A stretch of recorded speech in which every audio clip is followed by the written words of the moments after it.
Hey guys, and welcome back. Illusion here with you again like always, and Happy New Year to you. Today's January 1st. Hope everybody had a safe New Year's Eve and look forward to getting into 2015. So over the last few days I've had several requests and an idea thrown out to me to make my AE2 demo world available for download. And I thought this was a fantastic idea. I'm actually kind of kicking myself for not thinking of it sooner and not already implementing it. So here we are. This is AE2 demo world that I have rebuilt in the Direwolf 1.7.10 pack, because I think that pack is probably the most commonly used for 1.7.10. If it's not the most popular, it's near the top. So I thought that would be a great pack to use to kind of replicate the system. I had to make a few changes, but we'll go over that. I'm also using version 1.0.3 of the Direwolf 20 pack. No future versions guaranteed that it'll work, but it's working here, and we can play with that. Now also the download method, check the description down below for where to get the link, but as it stands right now it looks like CurseForge website is where I'm leaning towards, and I think it's going to work out okay, but I may have to play with it a little bit. But just check the description for a final answer on that. One last request before we get into it is that if you do download this world and start playing with it, which is fine, I hope you do, is you come back here and leave a comment on this video, just more or less, hey, I downloaded it, hey, it worked, or whatever the case may be. And the reason I ask this is I'm going to use this video and use this world download as a kind of a test bed. If people are interested in getting world downloads, then I might start doing more of them, and I might start taking requests or something like that. So that way, if the comments I see a lot of comments coming back in, I know it's popular, and I know maybe to start implementing that in the future. If I don't get a lot of feedback, then maybe it's not worth my time. Maybe I could use my time for something else. So that would be my only request, is just come back, leave me a comment, and that way I can kind of more or less tracking of how things are going. So let's get started. I try to duplicate it the best as I could. The other world is made on the Crack Pack mod pack, so I had to make a few changes, and I'll show them to you here. So here over on this blue channel this is where the system to make pure Fluix, pure Certus, and Fluix crystals. So pretty much the same situation, same scenario that on the earlier versions. Just still have a open crate from Britannia, the interface, sending, and the items. The only change that I made was I have a transfer node with a world interaction upgrade, which you have to have. That's what interacts with that water block. A filter to only pull in those 3 targeted items, and I just threw in some speed upgrades just for funsies. No real reasoning for that. All going back into a interface, and then going back into the network. Pretty cool. So here in this main hub, I just have all the 4 different terminals, all with a different color to just kind of differentiate between the 3. Just crafting, regular, interface terminal, and a pattern terminal. So over here on the green line, this is where we actually craft the processors. I do have all the Ender conduit on the back side. Here's a import bus with a capacity card, because without the capacity card you only have 1 slot available, so you do need the capacity card to take this up to 5 slots, and then I got 3 of them occupied. Got the interface going on to the resonant strongbox. Again, same system that I've used before, to only put in 1 redstone, 1 silicon, and 1 in this case pure Certus quartz. And then the Ender IO conduit and the scribers will basically sort it out. Also just put in a couple acceleration cards here and here, because these are the 2 most commonly used blocks of the whole system, and they basically do most of the work. Now I'm going to go over this on the conduit. I'm going to touch on it just very lightly, and once you get this world download you can kind of play with it a little bit more. But I want to talk to you about the settings here on the Ender IO conduit. Now there are 4 settings here. So we have extract, insert, disabled, and then insert and output. So I'm actually using the in and out version, the setting of here. So this is what it'll look like. So here's actually how you change it between insert and extract. Now by default, the conduit comes with active with a redstone. That's what it defaults to. So you actually have to turn this off if you're using my system, because we don't need a redstone signal here. So, and then I will drop in the item filter to bring in diamonds to this particular one, since this seems to be the engineering processor. And then of course the extract, turn the redstone signal off. We don't need a filter or anything like that. So those are the key things you have to figure out about the conduit. Is you make sure all the redstone signals are turned off, and on almost all of these that they're set to in and out. So you say in and out. Even this one right here is in and out, because this acts as a buffer chest as well. So in and out. The only one that is different is up here. I only have it set to insert. Same thing with the one down here. Insert, because I'm actually extracting through the back one. See what I mean? So we don't need them all set to extract, just one. Now if you are also very observant, you'll see right on the little hub, you'll see arrows, and that'll kind of give you a good indication of well what the pipes are doing. You see this one is only an insert, that's an in and out, and then that's an insert. So you can kind of look at the conduit and get a visual clue of kind of what that conduit may be doing. But definitely play with it. So over here, just have a drive with just a 4K in there. Have the molecular assembler with an interface going to it. On this brown channel is here how we make the charged crystal.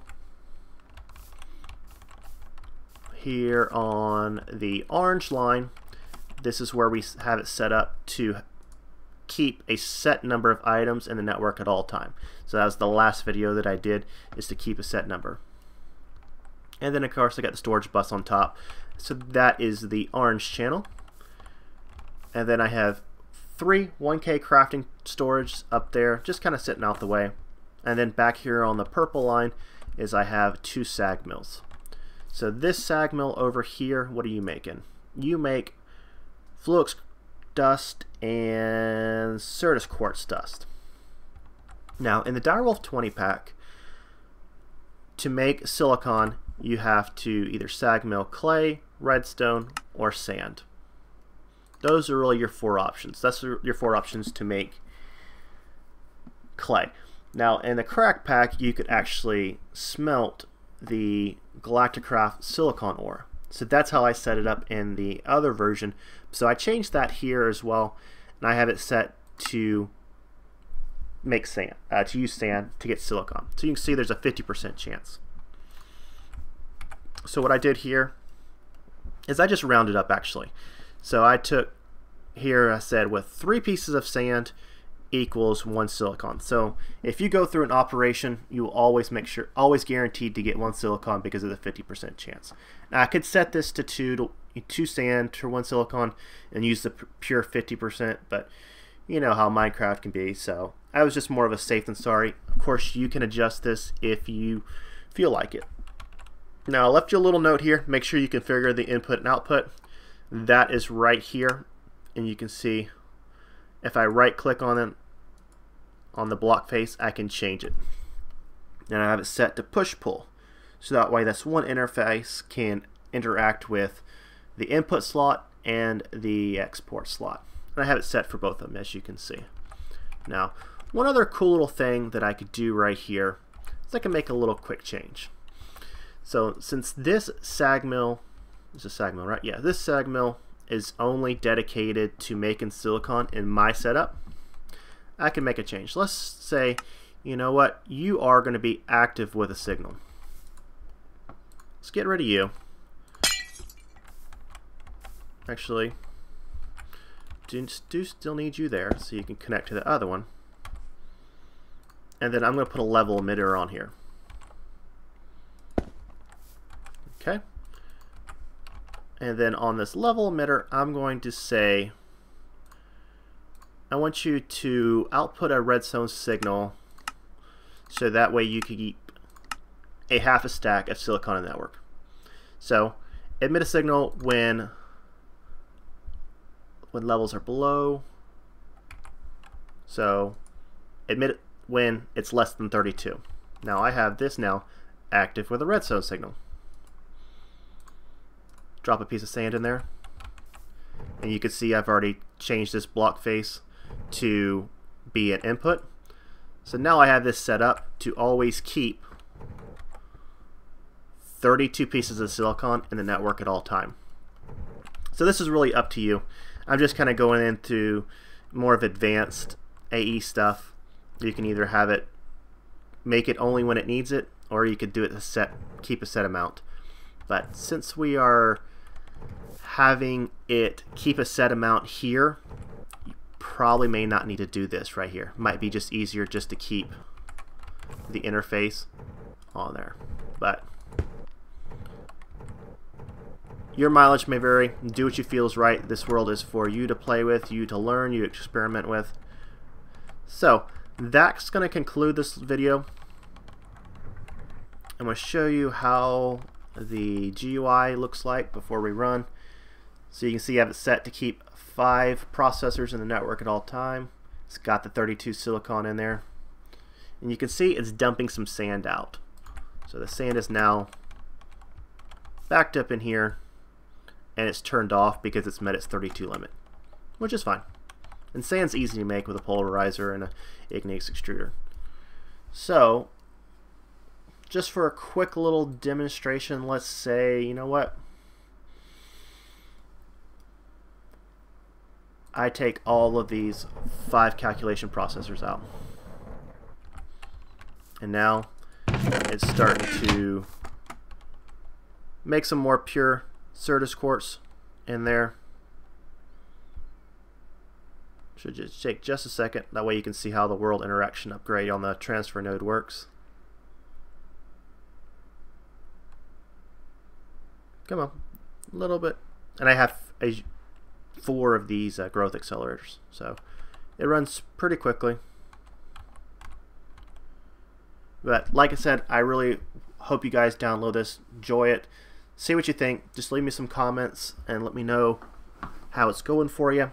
And I think that may drive if I continue to do these. And it's been fun. I mean, I enjoy making builds like this. I think one of my next demos is going to be over the Ender.io conduit, because Ender.io is fastly becoming one of my go-to mods, because it can solve so many problems, just like that over there. That over here with the automating this system. Also, don't forget that you do need to supply these inscribers with power, and you can see with that little piece of smart cable, it's sending power to all 5 of the inscribers because they are adjacent blocks. So very soon we should start seeing some 5 redstone, some 5 silicon being sent, and 5 pure Certus quartz. Yeah. They're still cooking. But this is a great example of why to automate the system to keep a set number in your network at all time. That way when you realize you need to make something, you see they just got all sucked up and they're all sent over here getting made. But great reason to automate the system. That way when you use it, or you need to make a calculation processor or something like that, you're not sitting there having to wait that however long, that minute or so, to be able to process it. You can see it's going fairly quickly.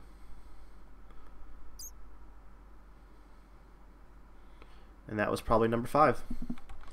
So we should have our 5 calculation processors back in stock, which we do. And it's cool. Works. So thanks again for joining me. I look forward to reading everybody's comments, and you guys have a great January 1st, great New Year's Day. Talk to you guys soon.